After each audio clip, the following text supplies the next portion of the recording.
coming to you from the Strings and Things studio in Ventura, California. I'm Katie. I'm Karin. Oh, we got I'm two at the Karin. same time. And this is the Strings Unraveled Book Club.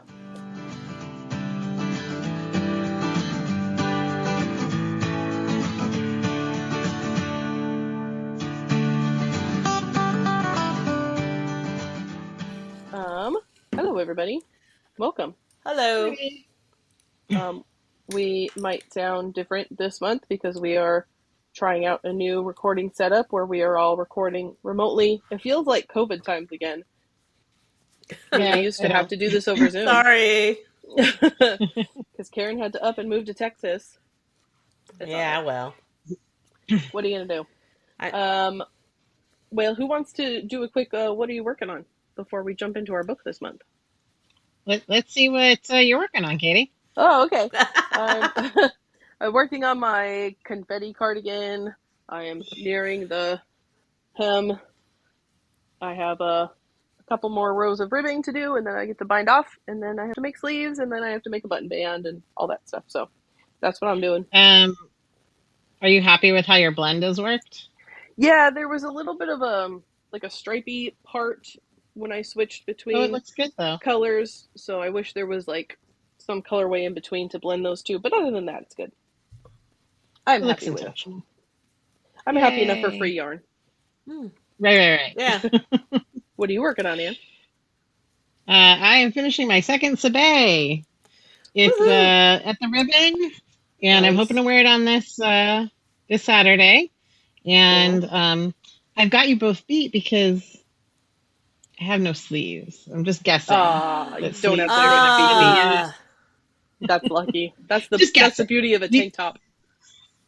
Do you have to make sleeves, Karin? What are you working on?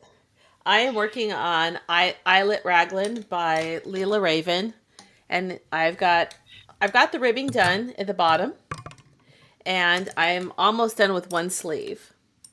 I just have a couple more repeats, and then I do have another sleeve, but I've been working on this.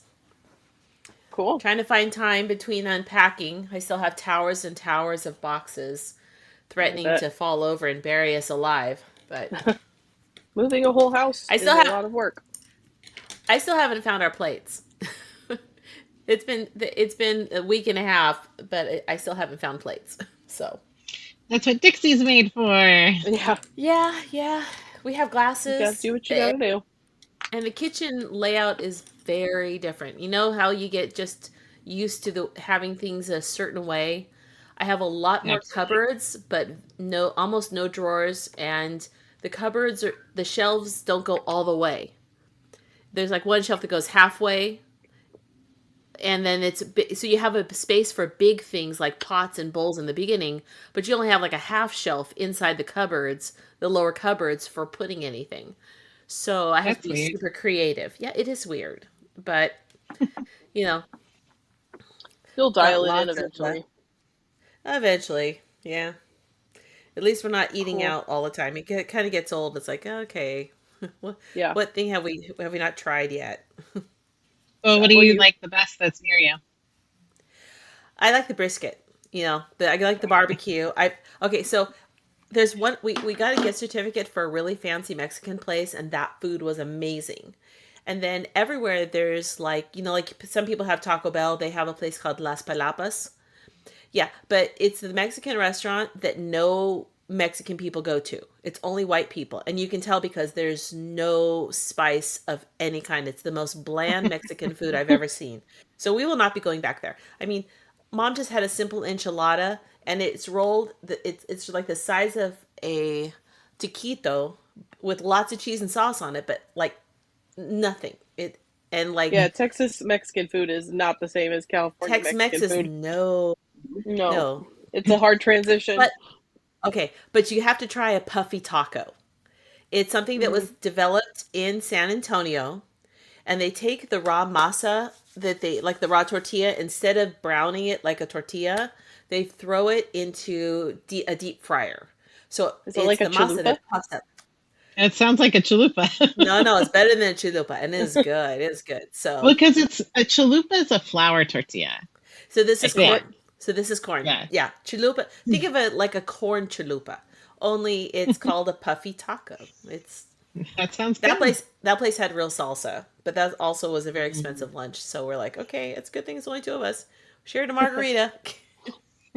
So Well, who wants to talk about a book? I I want to talk about a book. What do we read?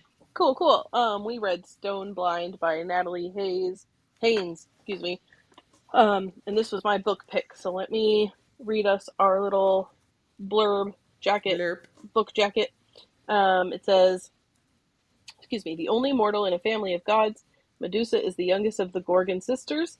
Unlike her siblings, Medusa grows older, experiences change, feels weakness. Her mortal lifespan gives an urgency that her family will never know. When the sea god Poseidon assaults Medusa in Athene's temple, the goddess is enraged. Furious by the violation of her sacred space, Athene takes revenge on the young woman. Punished for Poseidon's actions, Medusa is forever transformed. Writhing snakes replace her hair, and her gaze will turn any living creature to stone. Cursed with the power to destroy all she loves with one look, Medusa condemns herself to a life of solitude, until Perseus embarks on a fateful quest to fetch the head of a Gorgon. In Stone Blind, classicist and comedian Natalie Haynes turns our understanding of this legendary myth on its head, bringing empathy and nuance to one of the earliest stories in which a woman injured by a powerful man is blamed, punished, and monstered for the assault. Delving into the origins of this mythic tale, Haynes revitalizes and reconstructs Medusa's story with her passion and fierce wit, offering a timely retelling of this classic myth that speaks to us today. So, what are your thoughts? What were your initial reactions? Did you enjoy it? This book was great. It was a good choice. Yeah. What do you think, Karin? It's like, of all the Greek myths type of stories we've read, and I really, really like Circe. This is actually my favorite now. I loved Circe, and Go ahead. No, go ahead. I was gonna say I love Circe, and I get the I feel like I lump the Witch's Heart, which I know is Norse mythology, but I lump that in with those books too. But Yeah. I would say it's probably on par for me with Circe. I really enjoyed it very much. I thought it was funnier. Yes. But yes. Yeah, I really liked it. I laughed out loud at a lot of parts of this. Yeah, it's funny. I'm not saying, I would say it's on par with Circe, maybe just one tiny bit, more, but maybe just different because the humor. Well, also the novelty. Yeah, the novelty and the humor, like the new point of view was refreshing. Yeah. It was also fun because I knew more about Medusa going into this book than I knew about Circe going into Circe. Yeah. So that was kind of fun too, when you were waiting for something that you knew was going to happen eventually to happen. See, but I thought I knew about Medusa, but this made me realize I only knew some other person's telling of Medusa. I never got to hear Medusa's story. You were great at segueing, Karin, because my first question said, did you know anything about Medusa's story before reading this book? And if so, did this book change your perspective? Well, absolutely. I knew that she was a Gorgon and that she had sisters. But I didn't know that her great power came from a curse from Athena. Yeah. And it's new. I did know that she is like a symbol for people who've been sexually assaulted, but I didn't know that was part of her story too. I did not know that.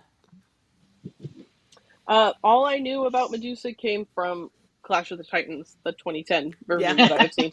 That was pretty much all that I the older version, the claymation version for me. So yeah, I had a strong urge to watch Clash of the Titans, which I had never seen the new one. I've only watched the old one, and I was like, which one will I watch? Well, I'll watch the one that's new. Didn't like it. Oh no, I love that movie. But you've never seen the old one. I haven't the old one. No, you're right. Maybe it's even better. The old one has its... Okay, the old one is entertaining in that stopgap claymation style for the monsters. That has its own flavor. But it's been so long. I just think so fondly of it. Yeah. I mean, James that's is the always so only. excited when I Yeah. tell him like that I want to watch some movie that he loves because I've seen it before. And so when as I was reading this book, I was telling him about it, and I was like, "Can we watch that movie with Perseus and Medusa?" And he was like, "Oh my god, can we watch Clash of the Titans tonight?" We didn't watch it, but we're still watching Star Trek. We can't stop. Ah, oh, I'm glad for that. Yeah, but we will I watch was it. entertained, but maybe also because this book was so like it really like turned things on the head for me of Yeah. Yeah, like Perseus Yeah. is a petulant child yeah, I love it. A different and perspective. Who does not love his mother as yeah, much as he wants people to think he does. Yeah. and this might be like where you're taking us anyway, Katie, but like this like true telling, let's say, Uh huh. of like here's how it really happened. Right. It makes me mindful so much of like the stories were told in historically or mythologically.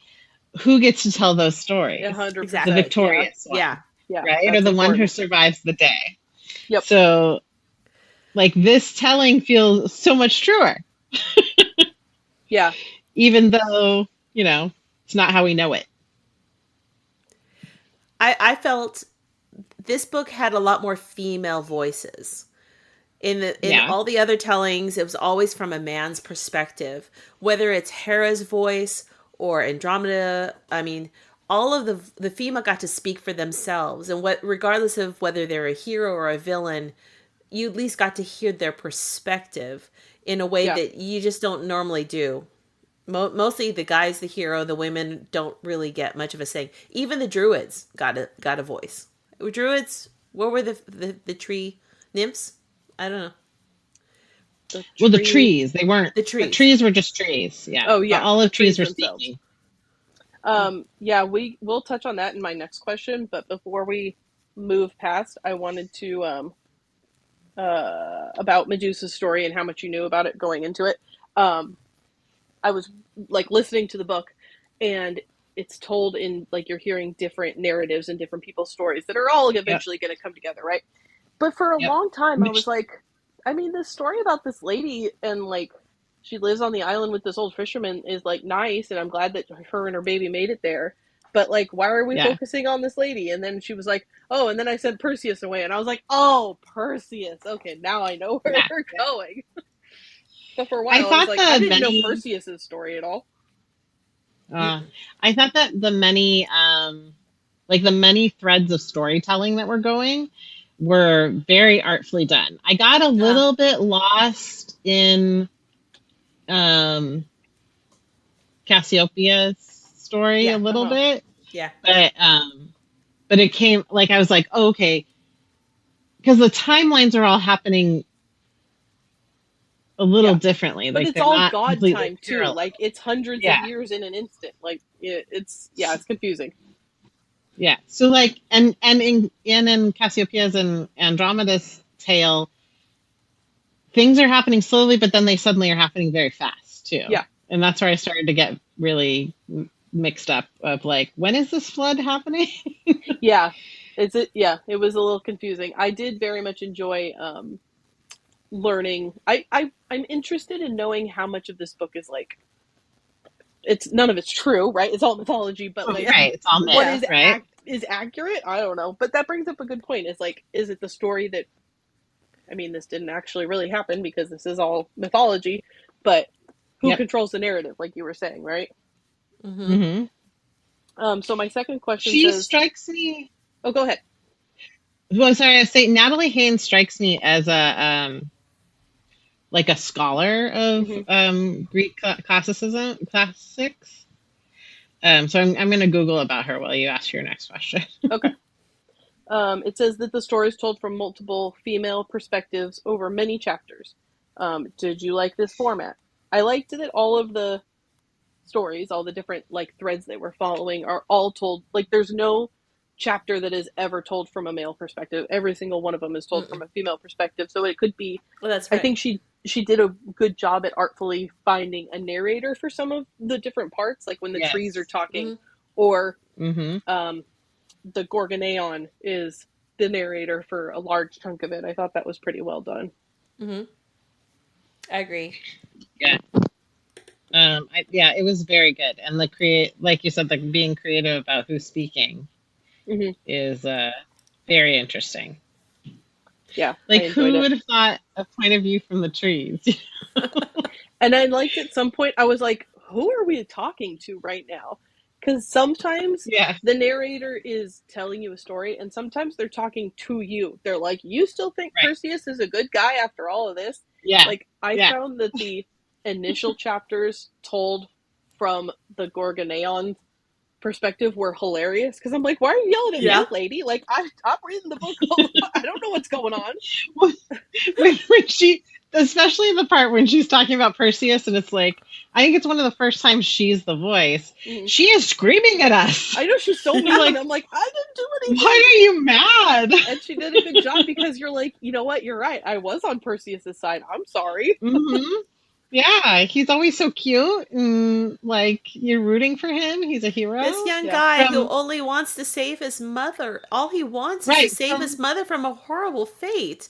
So he just from jumped Clash of the in. Titans to Yeah, it's a very I am different. also like confused because isn't Percy Jackson supposed to be from Uh the huh. Rick Riordan books? Isn't he supposed to be kind of a Perseus symbol? Kind of. But Poseidon is his dad.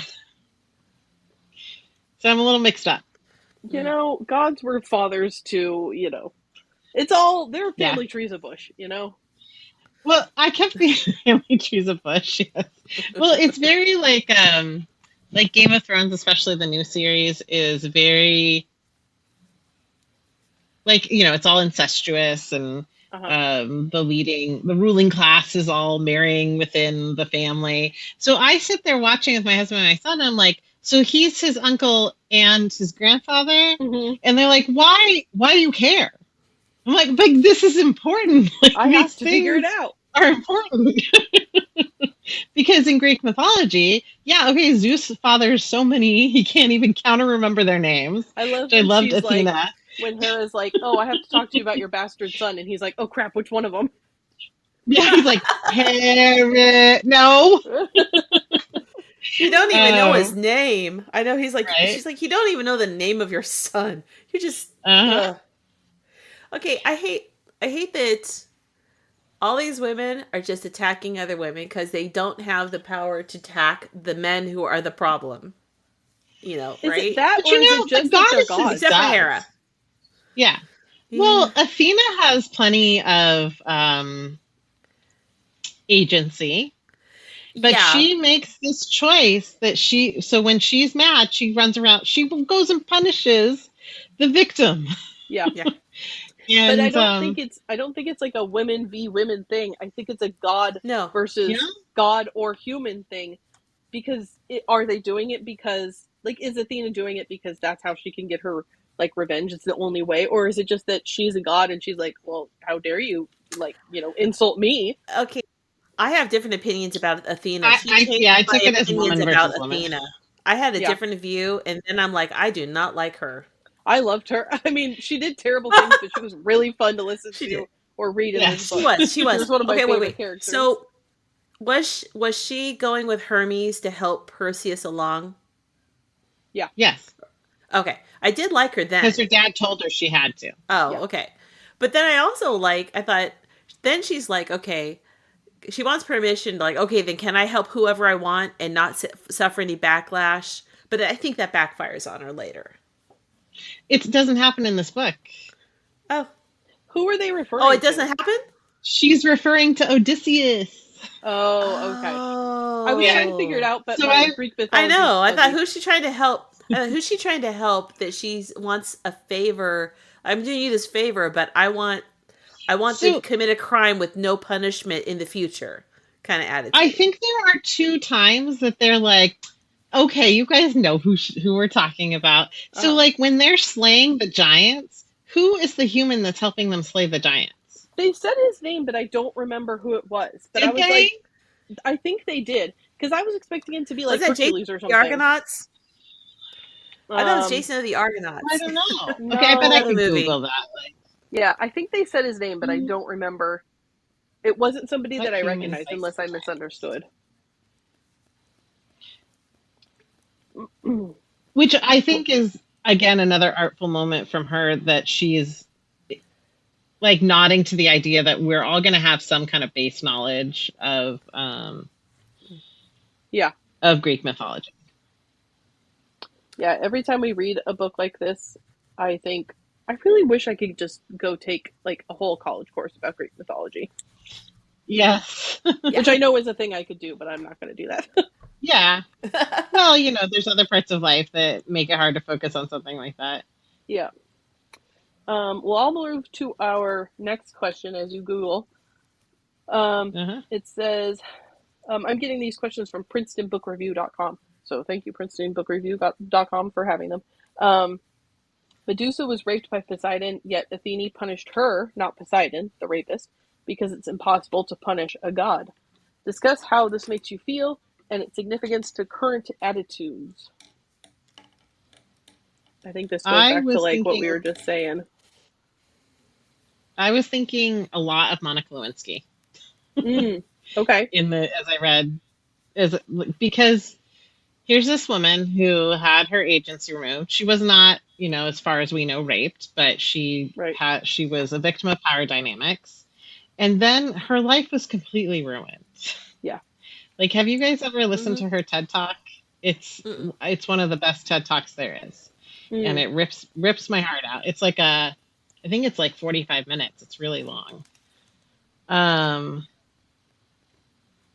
And she I like she had so much stolen from her, just as Medusa. Mm-hmm. Like her path for her life was complete. Like, here's a girl who worked hard in her youth. She's interning in the White House. She's Yeah. obviously a smart person, and because of the sexual appetites of a powerful man, her life takes a different path. Right. Powerful man Like that. who suffered nothing. Who it cost Yeah. him nothing. No. And maybe some inconvenience. Yeah. A little inconvenience, I think. And the Because he same gets to thing, walk like, around I with think, like a cool reputation about it, yeah. Mm-hmm. hmm I think that I also have kind of the same, like, the way that women hate on other women, I think is a framing that Hillary Clinton came out of that with as well, of like, Yeah. Mm-hmm. I mean, I don't want to go too deep into the cruel things that one could say about how she was framed, but instead of turning our ire on the male perpetrator, here are two women who had power and agency that was taken away from them. Yeah. So that's what made me think of. Yeah, it would have been interesting to see how Medusa would have grown in her own power. Like, she had wings, she wasn't. Mm-hmm. It would have been interesting to see what she could have done. She wasn't as like strong as her sisters, right? Like, they were immortal, powerful hunters, and Yeah. but she had, her own thing going on. And Athene obviously is an extremely powerful deity, but like, how else do you punish Poseidon besides like insulting him, right? Like, you can't make him suffer for what he did. So you could. And then when she curses, Medusa, Poseidon doesn't really care a whole lot about that. No. Yeah. He doesn't give any cares. He stopped thinking about her. He had his No. conquest. He's done. The thing that he hated the most was the fact that the Gorgons took away a tiny little bit of his ocean. Yep. Yeah. Yeah, because he took a tiny. That's what he's focusing on, not his consequence, or that people in his temple, a temple that wasn't even near the ocean, weren't worshiping him enough. Yeah. It's like, but I just wish all of these women gods could have sistered together but I know, but that's not how the story goes. Yeah. It's I thought it was interesting that they put in the perspective of like, why is Athene so mad at Poseidon? Number one, because of Medusa and her temple. But number two, also about how he sent Hephaestus to go and propose to her, and because he thought it would be funny, and she's like, literally, how dare you? And in that part of the story, in that perspective, she is a victim because he violates her. And she Yep. leaves Yeah. feeling violated, which I imagine is hard Yep. to do to a goddess. Yeah. Yeah. And she gets saddled with a child. Yes. They're Not like, there you really. go. But And she's like, like, no, you can have this. yeah. That feels like real current. Like, okay, so here you are. Here's the makings of a person, and someone makes that person happen. Gaia puts him into being, Yep. and all right, here's your son. This is your responsibility now. Not just a son, but like a whole race of people. Yeah. Yeah, right. Um, Yep. yeah, I think this book does a really good job at like giving you a different sort of perspective or way to think about the whole like victim, part of it is like like if the victim is blamed or who's blaming them or if they can take back their power and Mm-hmm. how they're going to do that and all that stuff. It's a tale that's very pertinent for like current times Mm-hmm. and the Me Too movement and stuff like that. It's an interesting perspective Mhm. on it, I think. And I like the depth of these characters Mm-hmm. Mm-hmm. because so often Yeah. in Greek mythology, it's like, and then Zeus rained down on her and she was with child. Yeah. Okay, well, there was a lot more going on for Danae. Yes. Lots more, Yeah. Um, or when he was with, is it Metis, Athena's mom? I had never, like, you never straight up hear it called rape. Yeah. Like, everybody's happy with Zeus. Yeah. Zeus appears and you're suddenly completely sexually charged and you're going to be with Zeus. Right. Great.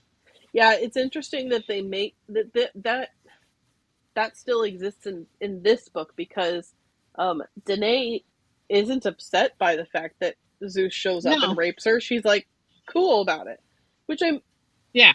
I wonder why that's the perspective that the author chose to go with. Well, she was already so abused in a Yeah. sense. Yeah. Like, Mm. your father walls you up in a room and all you get are, and then isolates you further by like not even the slaves know who you are anymore. Yeah. So all of the castle or the kingdom help was replaced, Right. so that she's so completely isolated she can't even recognize the voices of the people who are near her cell. Yeah. Her dad And said. So she's probably just so happy that someone is showing affection, even Yeah. in a twisted way, towards well, her, that's how and she's abusers often lonely. choose. Yeah. Yeah. That's how How they abusers target. often choose who to groom is Yeah. they She is very they shower vulnerable. them with love. She was she was Yeah. rained on with Uh, Zeus's love. I like how her dad's like, Uh, I don't want you to have a son, so I'll lock you away in this tower. And Zeus was like, I can figure it out. yeah. Challenge accepted. Yeah. Exactly. Yep. Gross. My next question says Medusa's curse was her power to turn people to stone if she looked at them. How does this transform her? I would assume they don't mean physically because that would, we understand. Do you agree with how she deals with this?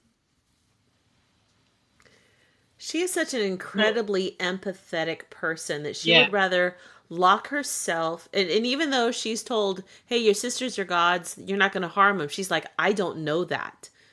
Yeah. I don't even like that these insects that come in, they are turned to stone. She is so caring about every living creature that which is what perplexes her, that Perseus can just kill something and he enjoys it.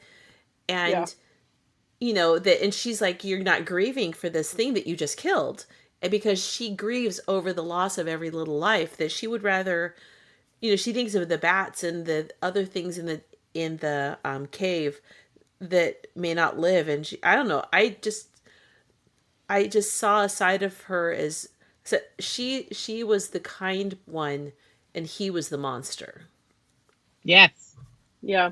It's a very human reaction, I think, that she has, because if she were, all powerful or immortal like her sisters, then she'd be like, you know what? Yeah, you're probably right. Let's test it out. Oh no, I accidentally killed one of my sisters. But she Right. doesn't And even she want was to try it because she justified. assumed that she wouldn't be able. Mm-hmm. Yeah. Well, she's Um, justified because she turns one of the Titans into a mountain mhm. and her own Yeah, mother. I know, That right? was like Oh, that it That was so really got so crushing. me. painful. The Yeah, moment that Yeah, she finally, exactly. she's always wanted this mother figure, and she finally sees her, and I yeah, I love didn't how see she that even coming. thinks about why didn't I turn away? But she was just, she was in this. It just was so fast. Yeah, Well, like she could keep herself closed off physically from her sisters Mm-hmm. because she had a sense of them and a connection to them. hmm, Mm. But like I could see how I mean I could see two reasons she didn't look away to like answer her rhetorical question. One is your mother abandoned you right. and wasn't there. So there has to be a little bit of I'm going to punish you. Yeah, And then like she's not laid eyes on her in her memory, why wouldn't she look? yeah. She Yeah. doesn't know who this is. Mm-mm. Not until the moment it's too late. Yeah, Yeah. I like what you said, Anne. She doesn't have an emotional connection with this woman that she's always wondered about and wanted to know. yeah, And I think her mother knew who she was. Her mother knew where she was. She could have reached out if she wanted to, Right. Right. but yeah. I she don't know if didn't. she knew at the time when she was, I don't know how long you have Yeah. before you look at Medusa and you become petrified. But in that split second, do you think she looked at her like Medusa did and was like, "Oh crap, that's my mom," and she was like, "Oh crap, that's my daughter"? Right. Well, and we don't know. Yeah, Don't know. We don't know that part because her daughter was so changed, though, from her yeah, expectations of her. Because although the sisters were born with those features, Medusa was a little vision of beauty. Like mhm, mhm. I also love that like Medusa always saw her sisters as beautiful. So I have a Mhm. question about this. It's one of my next Hmm. ones. It says, in ancient times, stripping a woman of beauty was considered severe, as it took away her only value to society. What do you think the author was trying to say about true beauty? Because Medusa's like, no, my sisters are beautiful, and like, who says what a monster is? What humans think that they're Mhm. monsters? But like, you would look at those sisters and be like, oh, those are monsters. Yeah. There was a really good quote. I was driving and I wanted to like write it down or something so I could remember it, but I can't. It was like something about how your perspective of beauty, or you like, humans can only understand beauty at like a surface level, or I can't remember, but yeah. Oh, you said surface. I thought you said circus. Oh. Oh, surface level. but what you said makes way more sense. Okay, good. Fair Yeah. enough. Because then there's I like also that like the the. yeah. Oh, go ahead. No, continue. Well, I was gonna say I'll say something afterwards. the there's also the whole thing with Cassiope and Andromeda, right? Cassiopei's only power is that she's gorgeous and beautiful, and everybody thinks Right. so. That's like her whole Her value power to, and her downfall. yeah. Yep. But speaking actually, I think okay, so the daughter that was tied up no was it Cassiopeia who was tied to the stone? Andromeda, Andromeda. the daughter, Andromeda. Okay. So I being like punished for her she's like mother's problems. mhm. She's like you would rather sacrifice me to a monster than this wrath. And but I like that her father tried to say, look, I'm a king over a lot of people. I I have to put the well-being of most of the people over the well-being of one person. And I've Hmm. already Poseidon's already given us showed his wrath by flooding people. As a good king, I have to put their needs first. And Yeah, she But so like and he didn't. Oh, he was punishing the Nia. Okay, I'm sorry. I keep getting mixed up with that part because I was yeah. like, is this just a side effect of him having being retaliating against the Gorgons? No, I remember now that the ocean nymphs were like, she's a monster. Get her. yeah. How dare Cassiope was she like, say she's I'm more pretty? beautiful than the naiads, and he's like, oh, okay, fine, I'll punish them just to appease Yeah, the angry sea nymphs. yeah, Yeah. And then they didn't get, and then here along comes Perseus, who doesn't really, who blunders in and doesn't really care about the situation or what's going on, just sees someone to rescue so that he can be, you know, a hero again. You Yeah, know, it's Although it wasn't being a hero when he was slaughtering the priests. You know, he was Well, just. she thought it was great. Yeah, in She his thought eyes, he Andromeda's was. like, this is good. Yeah, Yeah. this is I mean, great. I I love understand she doesn't want to die, and that for she's looking out for herself, but how surfacey her parents are, right?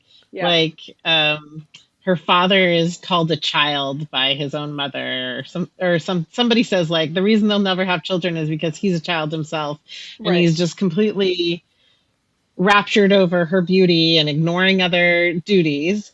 And Yep. then she's so self-absorbed with her own beauty, that she wishes she has a daughter so she can look at more of her own beauty. Yeah.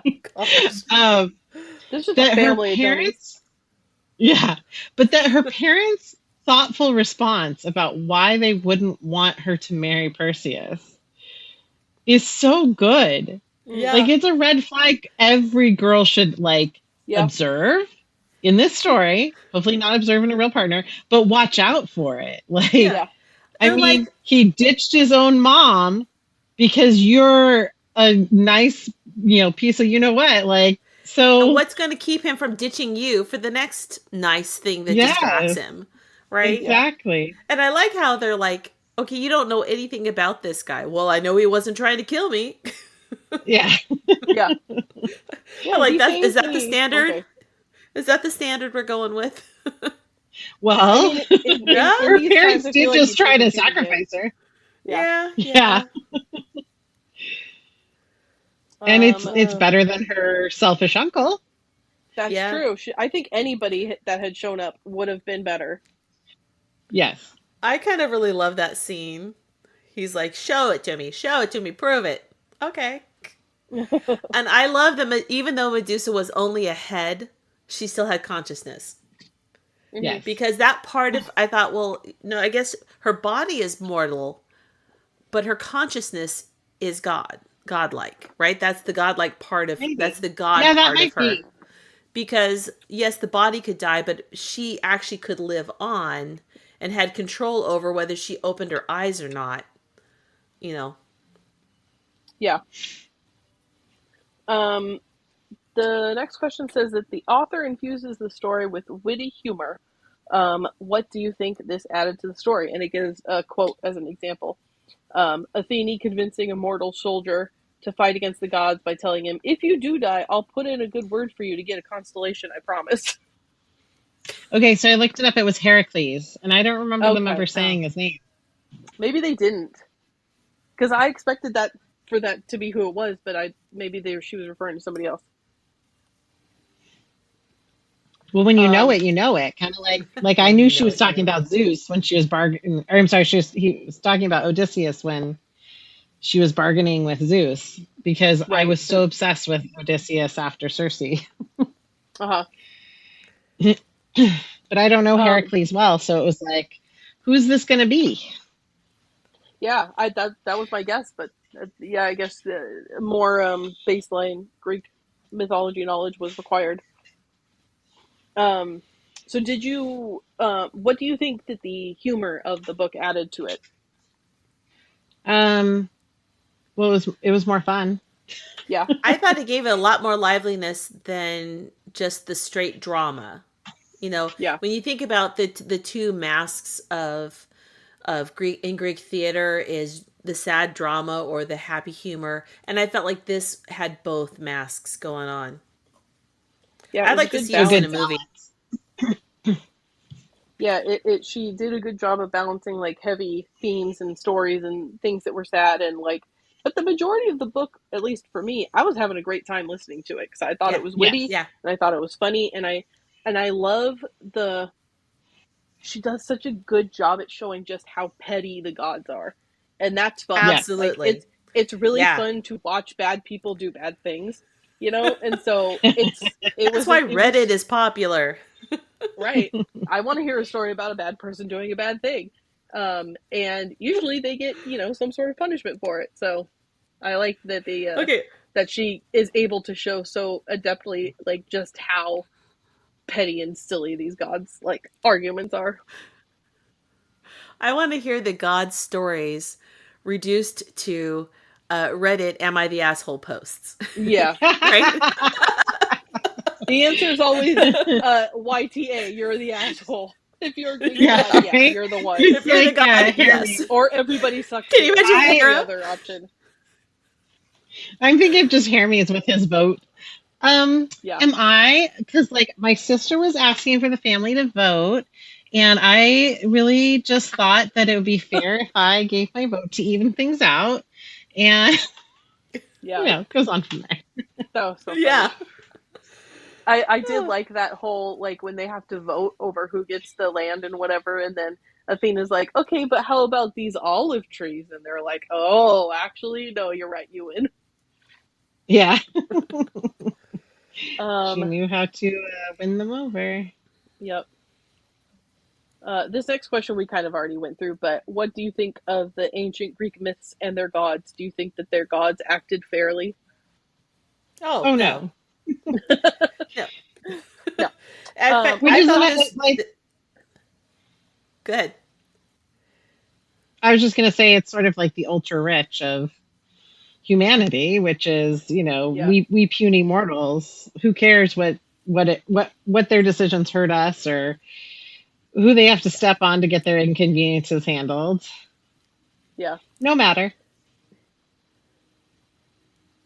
Yeah, they're very evil in perspective of like modern day and like the choices that they make and stuff. So I'm interested as to why the Greeks write them to be like that, because it doesn't really shed really nice light on. I mean, but it depends on the perspective, because in a lot of Greek myths and retellings, the gods are like these all powerful, very serious beings.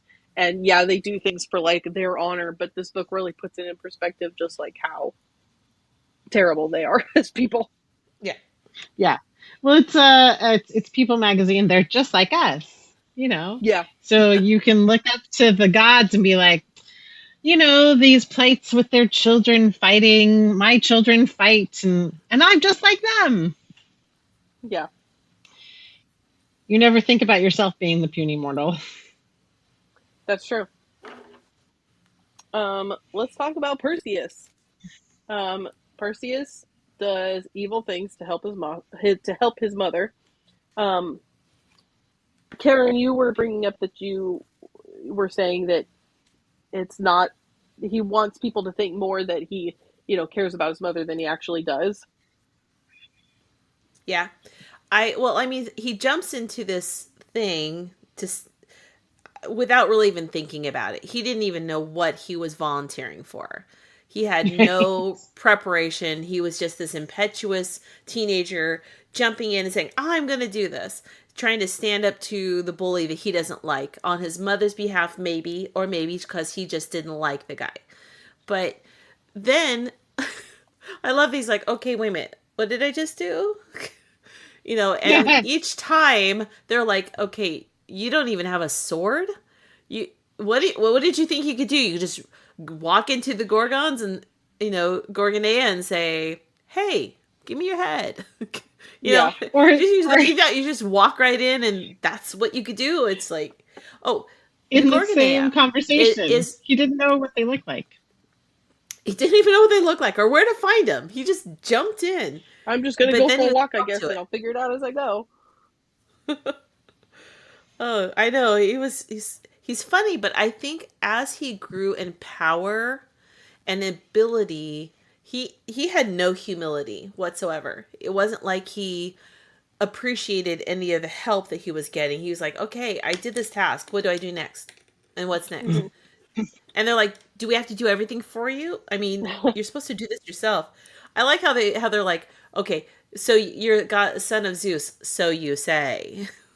With air quotes. I loved, my favorite parts of the book were Athene and Hermes talking to him like he's a 2-year-old. He's like, he shows up on the island and he's like entranced by these flowers because they're so beautiful. And she goes, those are plants. And he's like, I know what plants are. But also, how would they know what he That's knows what I loved Athene. No. I loved Athene the most when she was like, oh my gosh, this guy's such an idiot. I loved that. And she wasn't wrong. No. I mean, from her perspective, he's like a slobbering 2-year-old, He doesn't know anything. He's like, I have this stick. Isn't that enough? Yeah. I'm just gonna walk. She's like, you don't have any water or anything? He's like, oh, no, I guess I probably should have thought about that. Oh, who were the three women that share a tooth and an eye? Oh, the Graiai, the muses. The Yeah. Graiad. Yep. Oh, I love them. They were fun. Yeah. I just was thinking about You their already feelings. had it. Okay, and he was just being mean and spiteful. Yeah. He could have kept up. He could have kept his see, and this is where it differs from the movie, the original Clash of the Titans. He makes a promise to help to all these people, and he goes back and fulfills his promise. Whereas Perseus is just like, I got what I want. Screw you. Yeah. Well, that's probably how it really happened. Probably. I think these are true Yeah. facts. Yeah. In the true story that, I was there. I saw it happen. Yeah. Well, I feel As like a told lot by of the the Greek. Gorgonea. I always felt like the Greek myths were examples of human behavior, and Yes. it exemplified by the gods, but still, it's almost like or amplified by the gods. The gods were really no better; they just had more power to get away with stuff. But yeah. Well, that's the last of my questions. Does anybody have any final thoughts before we wrap up our discussion of our book? Karin, you had something you were going to ask about the Gorgonea that you were processing, no? Oh, so Medusa had this power, but her sisters, who also had snake hair, did not, right? Right. So they were immortal, but they didn't really have any powers. They were just what I mean. They Strong. just There's separate they're very incidences, strong. That's right. Because Yeah. she gets. No, actually, I'm wrong. I was gonna say, two bad things happen to Medusa, right? She gets cursed with the sight, the stone blindness or whatever. But then she also gets her head chopped off. Yes. Yeah, it's interesting. I liked when at the end when it's Athene and the Gorgoneon talking to each other, and she's like, "Oh, I didn't mean to turn that girl to stone. Can you turn her back, please?" And she's like, "No, I can't do that." She's like, "What do you mean you can't do that? You did it. Like, undo it." And she's like, "You gave me this power." And Athene was like, "Oh, I didn't think it was going to work like that." And I also like how she was like, "Are you talking about that girl at your temple? That was like 100 years ago." And Athene was like, "I thought that just happened." Is that like a long time? Yeah, is that more than an hour? Yeah, a century is more than an hour. Athene. Yeah. I did love that was a great example of how the gods who are immortal, they operate on a whole different time. They would die of boredom if they had to live their lives at our pace. Oh yeah. So yeah. It's painful enough for them to have to stay with Perseus as he's doing his thing, and they're like, "Can we hurry it up, please?" And then she goes home, and she goes home, and Zeus is like, "No, you got to go help that guy again." She's like, I gotta go again? Certainly we've helped him enough." Yeah. Yep. All right. I really like this book. It was good. Yeah, I liked it. I also liked that it wasn't super long. Like, I felt like it was relatively short. Yes. And concise in a fun way. What else did anybody else read this month? I didn't read anything else. And probably has I've a been super long continuing. list. Yeah, well, so I only have a short list, so I'm going to jump in. I've been continuing with We Are Legion, We Are Bob. So. Oh, you like it? I'm only in the second. I'm in the middle of the second book, so you may have surpassed me already. No, I'm still in the first book. I mean, I haven't had a lot. My project that's not quite done is I hauled about 12 buckets of gravel that I shoveled myself and 6 100-pound cement 24-inch by 24-inch slabs to try to create a level place for our trash cans, because they have to be outside, but the slope from our house is really steep, so I also got pavers, and I can only do it for a short time in the morning because it's 93 degrees at 8 o'clock in the morning, but I am sweating and muscles, and yeah, it's good. but I still haven't found my shoes, so I'm doing all this in my sandals. The only pair of shoes that I came with. Well, they've been bitten by fire ants, so that's not fun. Ugh. So today I wore my welly socks just to one support my feet, but also because fire ants can't bite through welly socks. So Good. anyway, Well, that kind of work is probably very conducive to audiobooks. you would think so, except somehow my earbuds are somewhere in a box with a knitting somewhere. I'm Oh, afraid no. it may not even come with me. So I'm hoping That's to, not yeah. good. Yeah, Yeah. But that would be also, bad. when sweat is dripping into your face, I don't know how long they're going to stay out because, But yeah. So I did not read much. That was it, pretty much. Because I was focusing Okay. Got it. on this book, I couldn't put it down. Mhm. It was so good. That's good. I do have a list. Yeah. I read The Fury, which is Alex Michaelides' third book. He wrote The Uh-huh. Silent Patient, and he wrote The Maidens, which we read, which I didn't really care for The Maidens in contrast to The Silent Patient, which is one of my most favorite books. The Fury was really good though.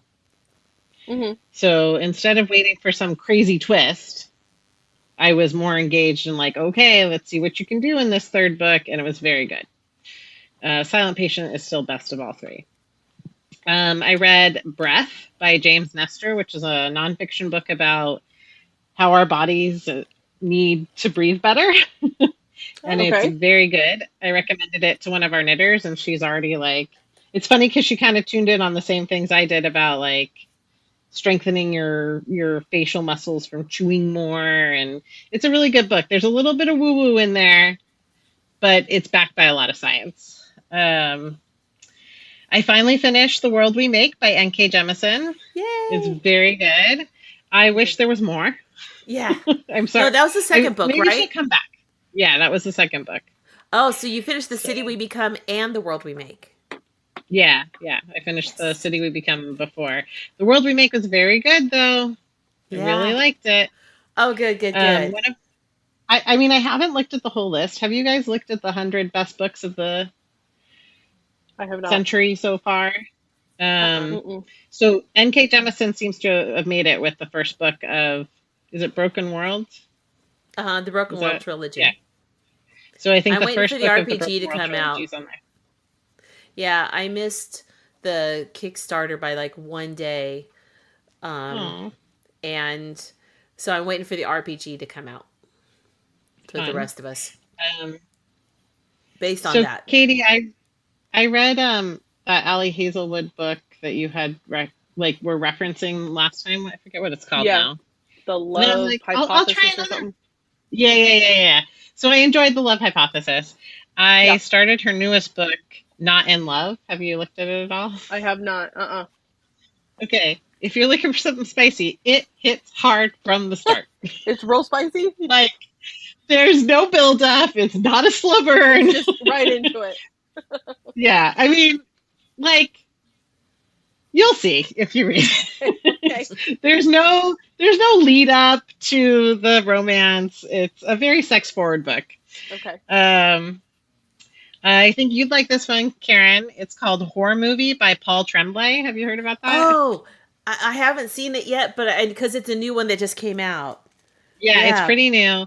It's about the making of this horror movie that never got finished for reasons. And what was this? It was Paul Tremblay? Tremblay, Tremblay.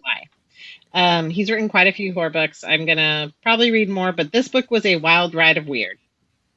So enjoy. Cool. It had an interesting storytelling because it's this guy bouncing between his memories and the current time. But then when they're revealing the story of the horror movie, they're actually reading the daily sides from the script. Oh, so fun. It's a pretty good audiobook. Cool. I read the new Lucy Foley, The Midnight Feast, which was so good. She kind of has a formulaic situation, which is She sends her guests somewhere for an event. This time it was the opening of a getaway retreat in the woods. And it's a very short period of time that things happen, but you are fully like transformed to this place. Oh, cool. And there's usually some righting of wrongs that like somebody did something wrong and they're going to get their just desserts. Everybody gets what they deserve in her stories. I So like I that. found that one very good. Um, and then because I can't get enough of it, I listened to The Ministry of Time. Oh, nice. Round two. Yep, I'll take a break probably. And then the last thing I want to share is I read Peace Like a River by Leif Enger, Enger. Um, it's a book from 2005. It was like a bestseller that sold millions of copies. And it's kind of has like a To Kill a Mockingbird sort of format in that a very serious story is being told from the point of view of an 11-year-old boy. Mm. And it's this man and his three children who range in age from, I think, like 16 to 9. So two boys who are 16, 11, and the little sister who's 9. And the story of how these kind of, no good boys get into their lives and ruin their lives. And there's a manhunt and there's an Airstream trailer and a trip across the country and there's That missing sounds good. FBI agents. It's really, really, there's miracles. It's a very good book. It's set in the mid 1960s. Because I wanted to find out if I would like this author, Leif Enger, because I'm going to choose his book called I Cheerfully Refuse, Okay. which I thought that feels like something I just want to integrate into my regular I would just like to conversation. say that. Yeah. So I was like, that's a great title. I'm going to see what this author's about. And he stole my heart from reading Peace Like a River. So this is the book jacket blurb. A storyteller of great humanity and a huge heart. Leif Enger debuted in the literary world with Peace Like a River, which sold more than 1 million copies and captured readers' hearts around the globe. Now comes a new milestone in this boldly imaginative author's body of work. Set in a not too distant America, I Cheerfully Refuse is the tale of a bereaved and pursued musician embarking under sail on a sentient Lake Superior in search of his departed, deeply beloved book-selling wife. Rainy, an endearing bear of an Orphean narrator, This seeks is getting refuge weirder and in the weirder. harbor. Right?